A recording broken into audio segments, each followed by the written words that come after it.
Hello, my name is Rickard, and in this tutorial, I'm going to show you how to put together this composite in Photoshop.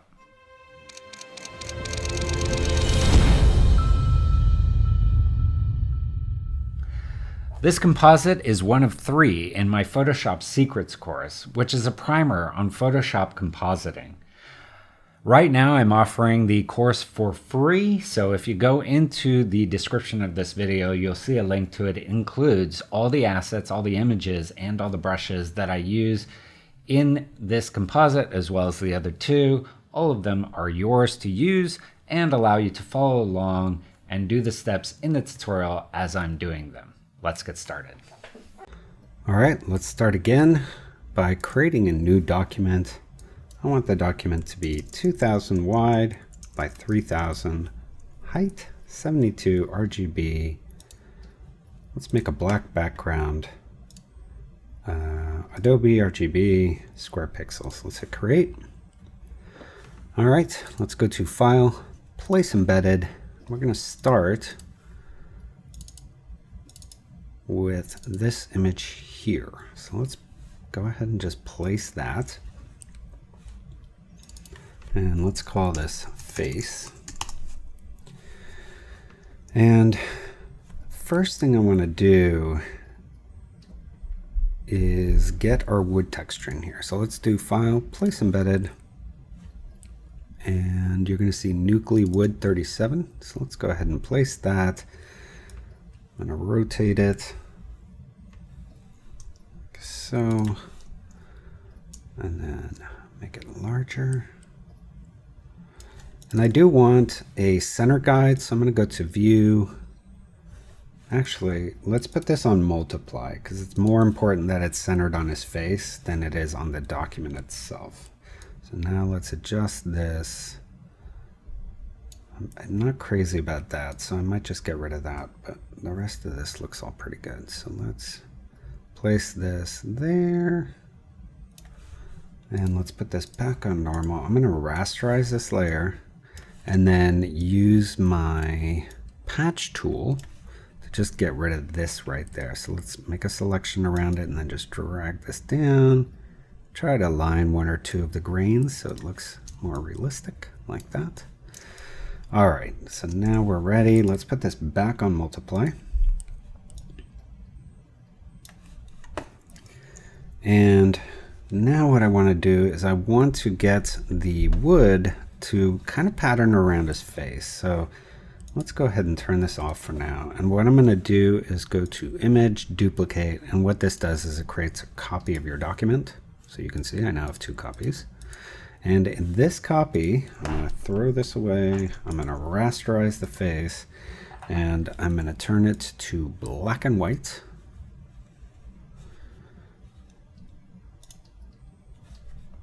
And then I'm going to increase the contrast a bit. And I want to also blur it a bit so that I'm mainly getting the contours of his face, not the texture of his face. So let's go to Blur, Gaussian Blur.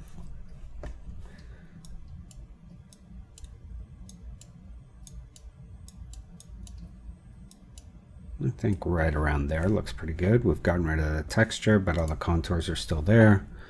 And we're going to save as.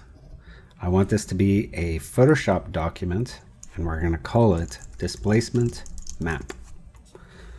Let's hit save. Let's close this. Turn our wood texture back on. And for the wood texture, now that I've made that correction, I actually do want it to be a smart object. So I'm going to go convert to smart object. And I'm going to go to Filter,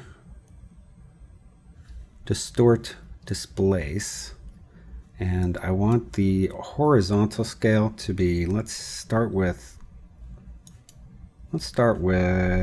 40. See how that looks? And we'll do this at 20. Hit OK and select our displacement map. And you can see it's now distorting. Now this is distorting a little too much. So let's double click on our displace here. Let's switch it to maybe 10 and 5. Let's see how that looks. better, but now it's almost too little. So let's go back and maybe increase our horizontal to 20.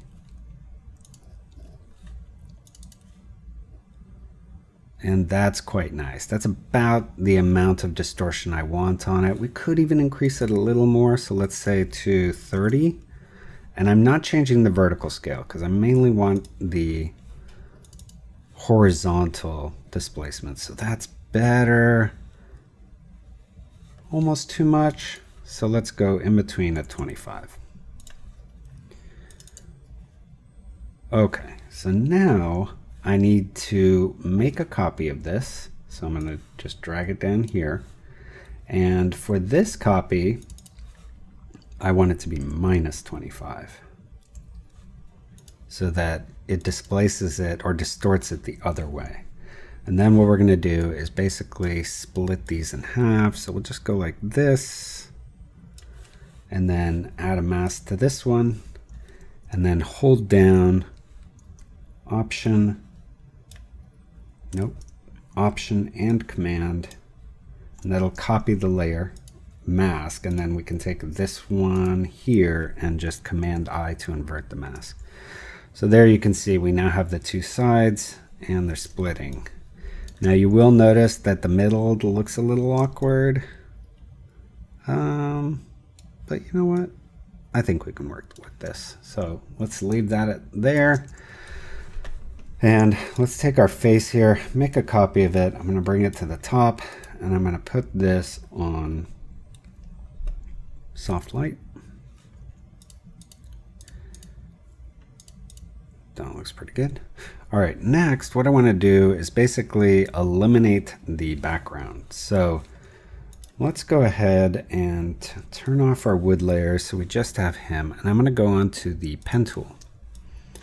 And with the pen tool, I'm basically going to draw around his head. So click, drag, that's going to bring out this anchor point here. Make sure you're on path and not shape. And then click, drag, and you can always go back and adjust your previous ones. So to adjust your previous ones, hold down Command on the keyboard, and then you can adjust them, like just like that. And let go of Command and you can keep drawing.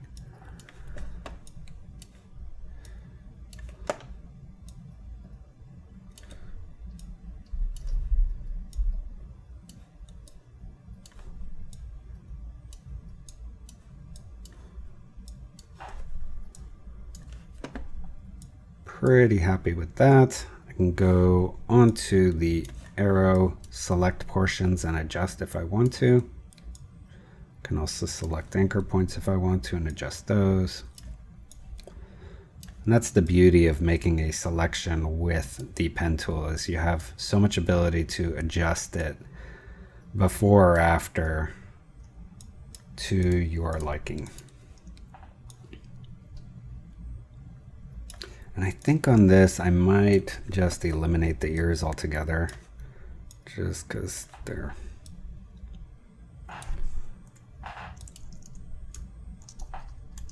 Let's go on to our pen. And when we're on our pen tool, if we hover over an existing anchor point, it'll get rid of it. And then we can go back onto our direct selection tool here. Ooh, look at that. Okay, so to fix this, I'm going to do, I can hold down, let's see which of these will work. If I go onto my pen tool and hold down Option, you'll see this convert anchor point. And what that does is it realigns my two handles so that they're aligned to each other and working in tandem there. Oops. All right, that looks pretty good. I can right mouse click and say make selection. I'm going to add 5 pixels of feather.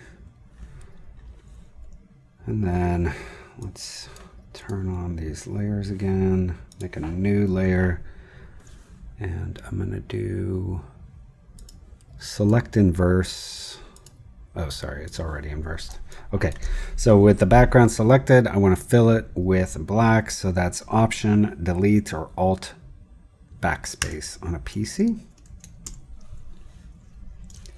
And I want it to look like he's fading into the background. So I'm going to leave this not at quite 100%, probably around 74%. And then with a brush and just a soft brush tip, I'm going to start painting black into this background. So let's put this on normal. Let's increase our flow to 100 and just start painting. And I can adjust the size of my brush and kind of trying to follow the basic contours of his face here.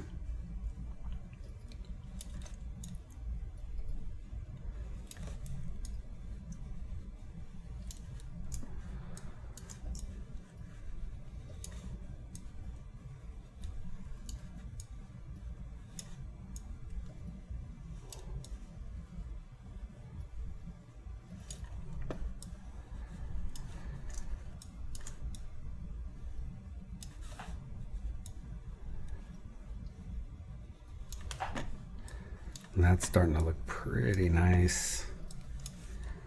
Now I can also even take this down just so that we see a hint of underneath here. And then back onto this layer, we can paint out the rest like that. So already that's looking quite nice in terms of the face and the wood. And I do want to do a few other things. One is we're going to add a halo to him. We're going to add some dust. But what I also want to do is add some depth of field to this. Because if we look at our original photo, if I Option click on the eyeball, you'll notice that only the tip of his nose and the tips of his eyebrows here, not even those, basically just the tip of his nose and this small area is in focus, where everything else quickly falls out of focus. And I want that to happen with the wood texture as well. I also think that the wood texture is a bit big, like I wouldn't mind seeing one other line here. And because this is a smart object, what I can do is double click on it.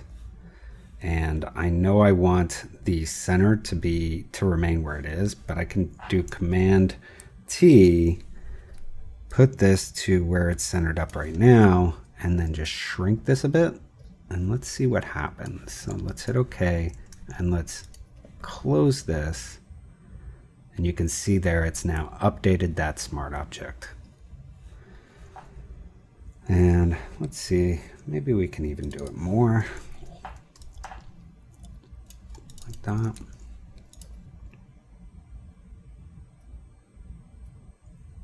Yeah, I think that works better. Okay, good. All right, so first thing, let's make a layer at the very top, and I'm going to call this merged.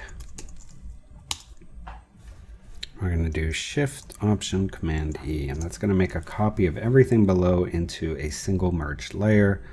And what I want to do with this layer is just adjust the top of these lines here so that it looks like these are going up to a head. So if I go to Filter, Liquify, this is a tool that allows you to distort images freehand. So you have a bunch of tools here that allow you to push the image around. The top one here is the warp tool, and it basically just moves your pixels around. So we're going to go really big brush, take the pressure down, take the density down, and then kind of move this just a little bit to the left and a little bit to the right, like this.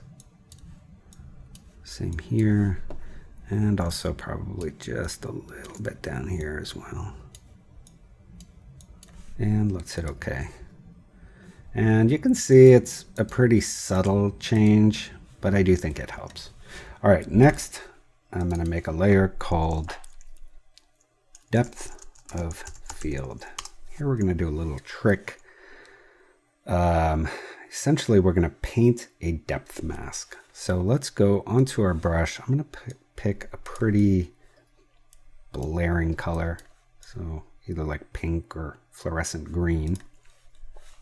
I'm going to go on my brush tool and I want to set the opacity really low. So let's say 10. Sorry, the flow. And let's start painting him. Actually, let's change the flow to 100, but let's change the opacity to 10. The difference between these two is with opacity, if I paint and I'm on 10, no matter how many times I go over the same area, unless I let go of the mouse and click again, it's always going to keep it at 10%. Whereas with flow, the initial brush stroke is going to be 10, but each time I go over it, it's going to add another 10. So that's the difference between opacity and flow. All right, so let's put this back to 100, and I want this to be at 10%. And first thing I'm going to do is paint the first layer of my depth mask. So this is just going to be the very first layer. Good. So that's the first layer. Now if I start painting again, it's going to make it 20%. So a little higher. So basically everything that is a little bit higher than this background, I want to be 20%. So I'm just going to paint kind of the center of the face like this. And then next, I'm going to make my brush a bit smaller and I'm going to paint his chin. Actually, even smaller. Let's paint his chin, his lips, his nose, his eyebrows, and maybe the tops of his eyes like that. All right, next, we're going to paint his nose and the eyebrows and the lips, and with a smaller brush, the chin. Maybe a little bit here and a little bit there. All right, and then with a smaller brush, we're going to do the tip of the nose. And I almost want this to be 100%. So I'm going to go a little ham on these areas.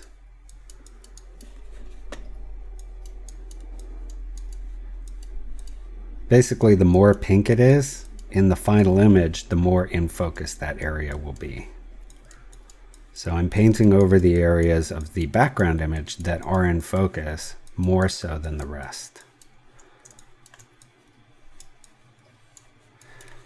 And I think that's going to work out. So let's make a new layer. We'll just fill that with black with Option Delete. That looks pretty good as my mask.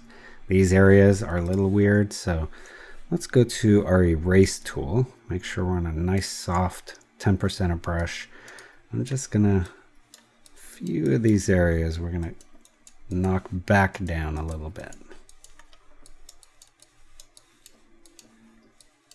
But I think that looks pretty good. Okay, so now I want to change the color of this to white.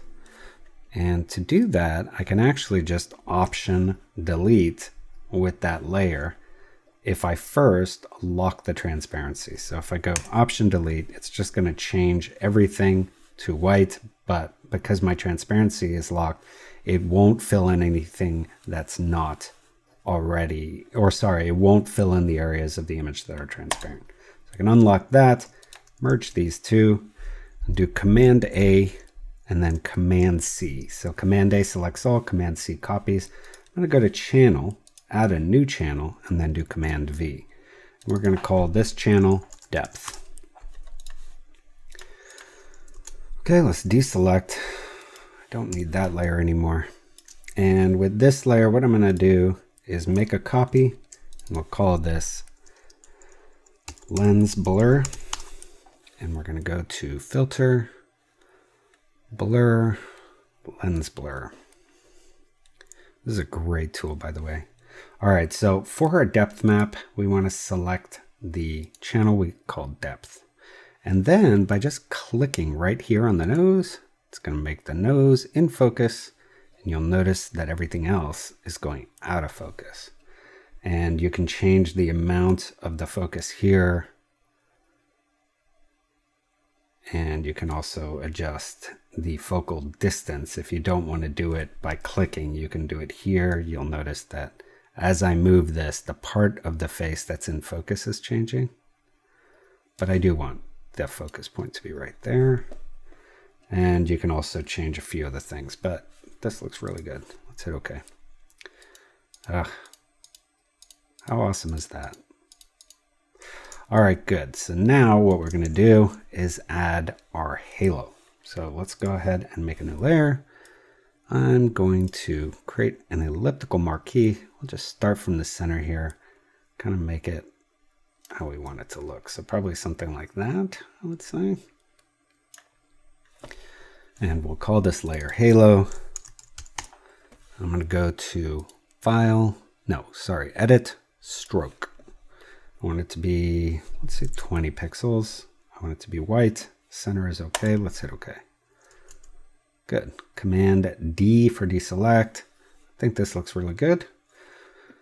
What we're going to do is add a mask, and with a soft black brush, I'm going to brush out. Let's put this back on 100. Brush out where it's going behind his head. So like that. Good. Now, I think I want to make this, on my mask. I'm going to change this so that as it's coming in here, it doesn't go fully transparent. So something like that.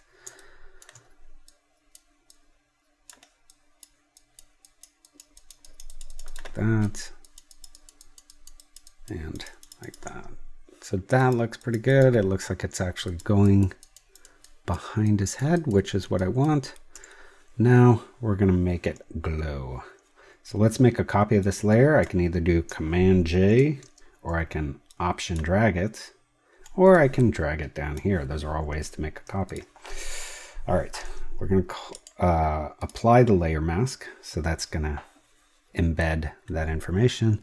I do notice that there's a little hint of it there. I want to make sure that's not there. So I'm going to go to my erase tool. Just make sure there's nothing in his head here on the glow layer. That's quite important. All right. And with the glow layer, we're going to basically do the light fall off trick that I already showed you in the previous tutorial, where we're going to make a copy of the glow. Let's call it glow. So Command J, then Shift Option Command G to bring up our Gaussian blur. And then we'll start with 400. And then just work our way down to 0. So 200, 100, 50, 25, 12, 6,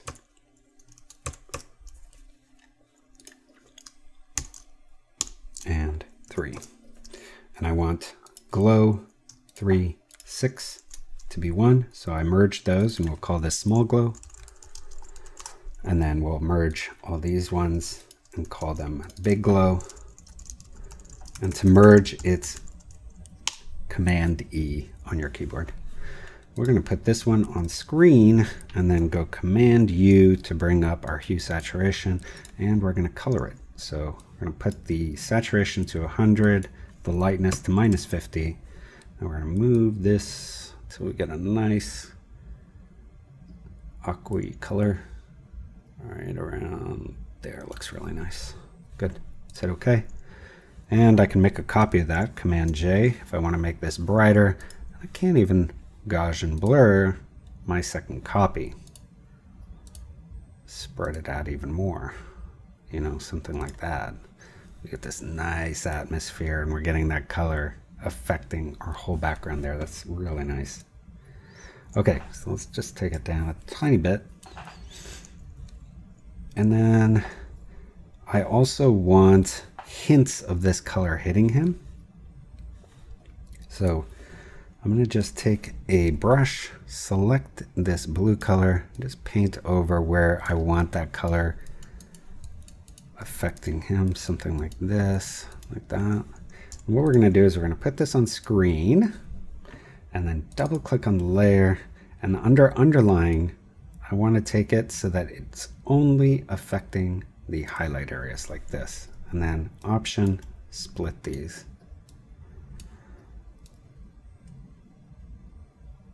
So something like that. Nice. All right, and then I want to add a bit of atmosphere and texture around here. So I'm going to go to my brushes, and under the Nucly compositing brushes, we're going to use Advanced Fog 2. Let's make a new layer. We can call this Atmosphere. And let's put it on screen. And make it a bit smaller, and then just start painting a little bit, maybe even a little smaller, and with a brighter color.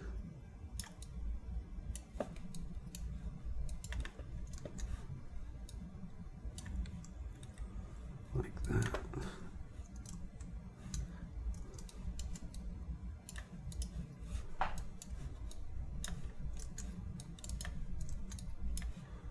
I think that looks pretty nice. And then again, under the Nucly compositing brushes, I'm going to select the brush called Medium Dust.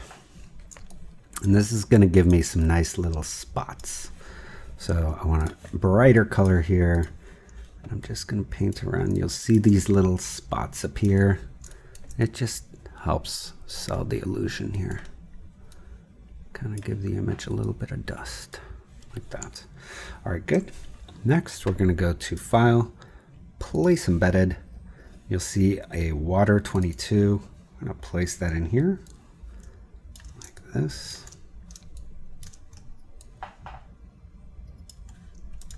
And put this on screen. And take the opacity down just a bit. Like so. And then I'm going to do a curve on top of the whole thing.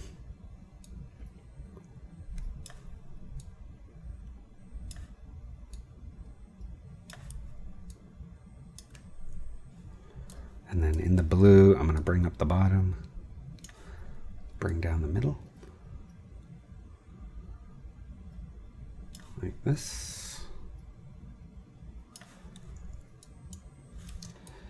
And then what I might want to do is just add a sharpness layer on top of the whole thing. Now, a way to do that is do a new layer, then do Shift Option Command E. That's going to merge everything into one layer. And then you can go under Filter, Other, High Pass. And let's change this to maybe 3 pixels. And then put this on Pin Light or Linear Light. You can see that gives the whole image a little bit of high frequency contrast. Now that might be a bit too much, so you can always take it down if you'd like. And I'm pretty happy with that. And there you can see how to create this effect. Now the beauty of this is because I did it with a smart object, and what I could do is go back here and basically replace these, redo these 2 layers, and that would give me something similar but with a different texture. So that's something that you can do as well.